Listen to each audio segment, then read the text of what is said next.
يا صباح الفل والورد والياسمين، اخباركم ايه؟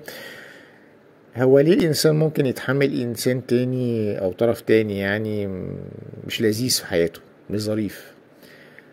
ليه الانسان ممكن يتحمل زوج او زوجة وفعلا عليه علامات استفهام كتيرة جدا، كتسلط وكشخصية مبهمة وشخصية، زي ما بيقولوا كده اوامرها افقية كلها وشخصية متكبرة؟ ليه؟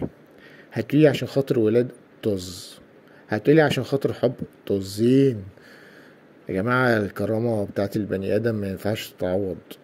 كرامة الإنسان لو وقعت واتهنت في الأرض ما ينفعش إنك أنت تاخدها كده وتلمعها وتنضفها تاني وتحطها في الباترينا.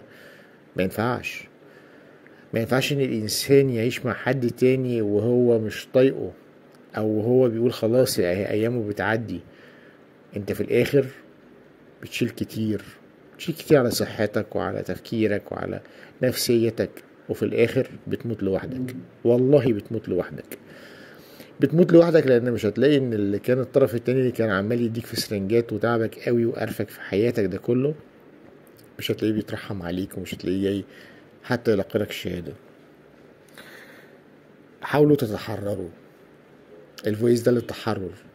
تحرروا مما انتم فيه.